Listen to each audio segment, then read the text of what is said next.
Mga kabiyahe, ito nga pala ang aking gamit na oil sa aking Bajaj Maxima Z Castrol GTX 20W50 synthetic.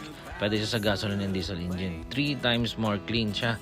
So it provides more power, more fuel efficiency. Kaya malamig siya sa makina, hindi umiinit at talagang dumudulo. Mainit pa yung yung Bajaj. Okay lang ba yun? Actually sir, kay Bajaj RT, okay lang naman na i-train siya kahit na mainit pa. Para yung weight ko, yung thickness niya, yung malabnaw, maditrain sa lahat. Okay. So, sasama sa lahat. Ako kasi maditrain siya. Okay. Hindi ko lang malamig. Hindi ko malakot na rin yung weight. May malaiwan. Okay. So, kasi huwag lang tayo mag-iipit, mainit. Okay lang po tayo paluwag. Huwag lang paikpit. Okay, sige. Kasi yun po, kasi na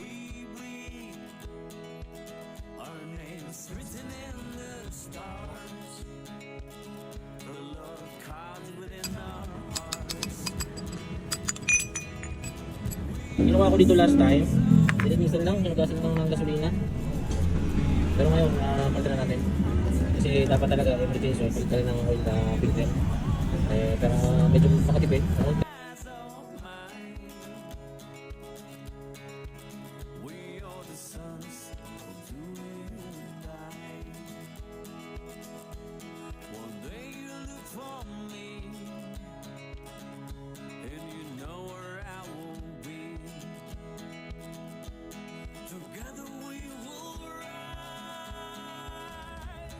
Smiling by your side.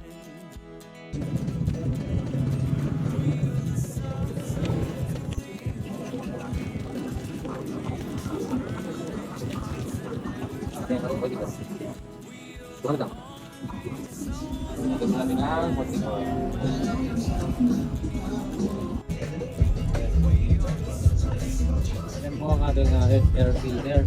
So galing dito, maganda kayo pa sa Maxima. Sa taas ang air filter niya. Yung filter niya, ay ng hangin, nasa taas mo dyan, nasalain yan, saka dito, tubugan niya dyan para malamig yung makina natin. minsan hard start siya, napakamatay siya. Pero ngayon naman nangyari, namatay na 5,000 km siya. Pag na clearance. Sakto. Para hindi sa tukod.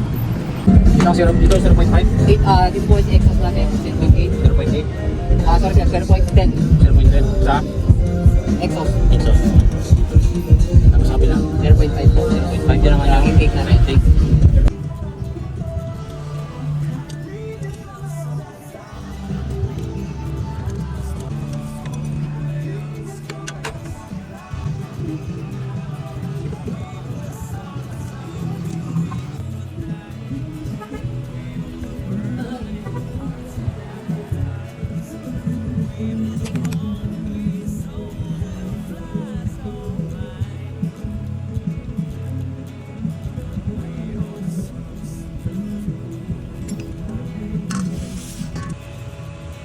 Diretso na natin dyan dahil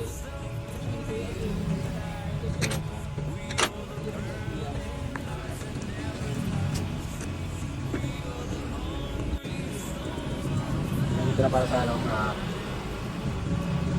rin siya. 0.3 na.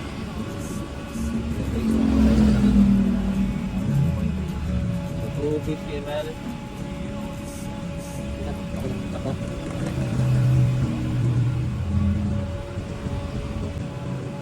Bogis, ganda. Ganda, kapag sa bilis.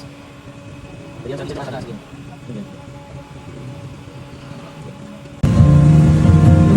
Kasi yung differential niya. Differential kaya kailangan natin ng info.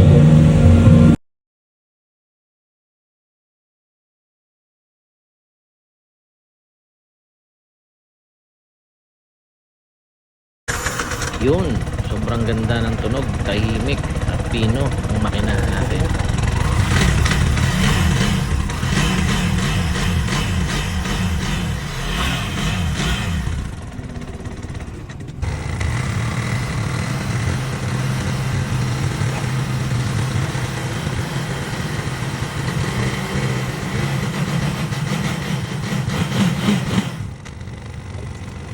Yan yung Bajaj Aki.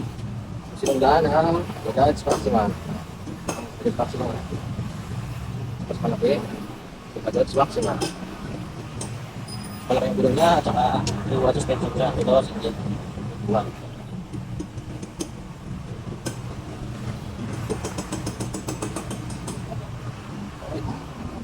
Mga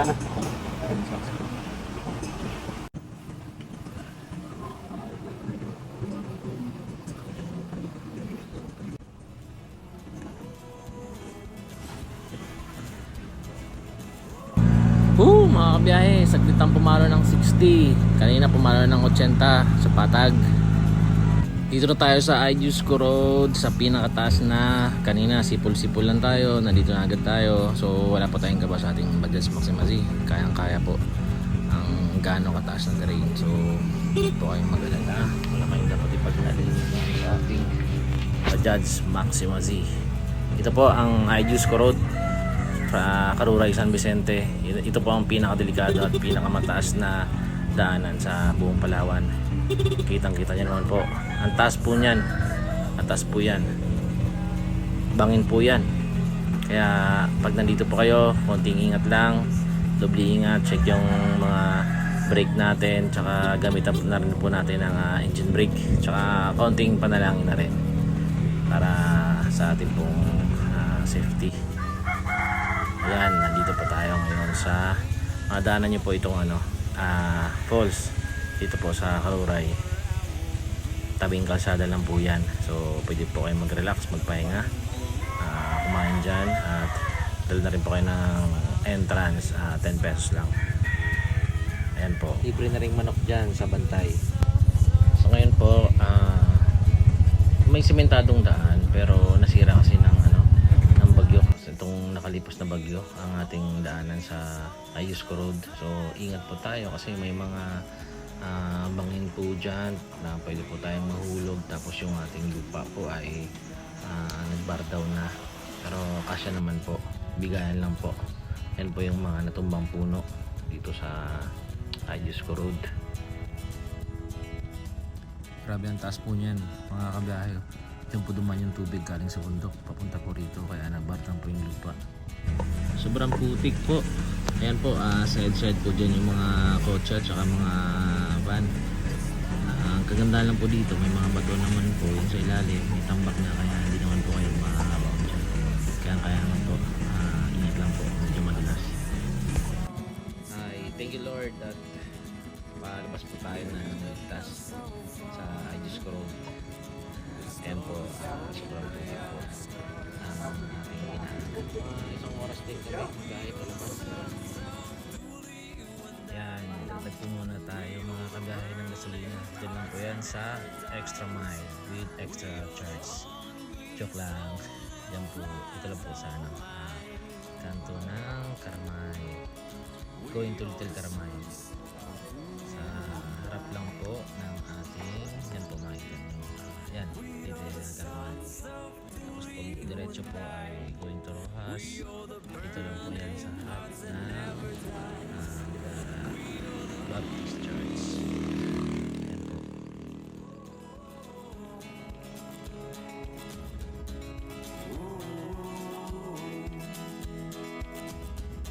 The passion and the fire fuel the desire.